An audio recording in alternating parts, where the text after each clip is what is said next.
Yeah, my name is Jan Rutnik from Germany, and I'm driving the Bentley Special, Jackson Special Old Mother Gun.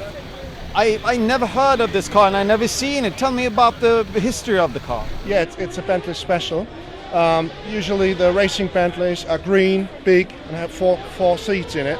That's a classic Le Mans car. And this car started its life as the first ever production 4.5 litre. Chassis number ST3001. That's where the rhyme is coming from, ST3001 Old Mother Gun. And the new 4.5 litre engine was possessed to have gun-like performance. So that's the name. The name was given by Wolf Bonato, and he was the owner of the car. It's a Le Mans car, it's down here. It's a Le Mans car for 1927, 28 and 29, and it won Le Mans in 1928, and it was second in 29. And in 1932, Richard Marker took this car to create a car for Brooklands, so for speed racing around the Brooklands track. And he put a 1.5-seater body on it, and he changed the engine to 6.5 litre. And in 1936, the car went to Robin Jackson of Brooklands, and he rebuilt it to this what we see today. It's a small, long chassis. It's a silver aluminum body on it, and that's the car that raced in Brooklands. It's amazing. Tell me about the specs of the engine as it looks today.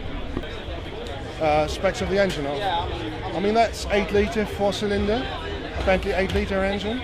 It's about 350 horsepower, but it's got a lot of torque. I can't tell you how much it is. We have never tested it, but it's a lot of torque. Yeah. How is it to drive? Because you're really gunning it out there. Well, it's built and it's made to run in Brooklands. That means it doesn't like corners. You have to force it into the corner. But I mean, you're sitting right on top of the back axle, so you feel it when it goes around. And you need some force, but it's a very quick car. So.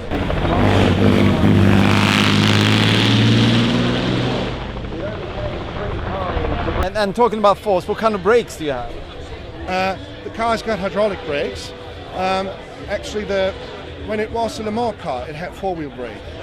For Brooklands, they took off the front-wheel brakes because usually no Brooklands car had front-wheel brakes. You don't have to brake in Brooklands, except in the end, but then you got 1.5 miles to stop and to roll out. And to have it as a racing car again, somewhere in the 80s, they refitted the front-wheel brakes. Yeah. But it's still hard work and you need a lot of force too. And I mean, you really drive it. You don't treat it like a museum piece. But what are your plans with the car? Will you keep it? Will you keep on racing it? Yeah, well, we try to race the car as often as possible. We race it in Germany. We're going to the Schlossstück. We're going to Nürburgring. Well, I live in Germany and the car is in Germany, so it's not in England that often. It should be more often in England because that's where it belongs to. You see all the people are looking for the car and they really like it. Yeah.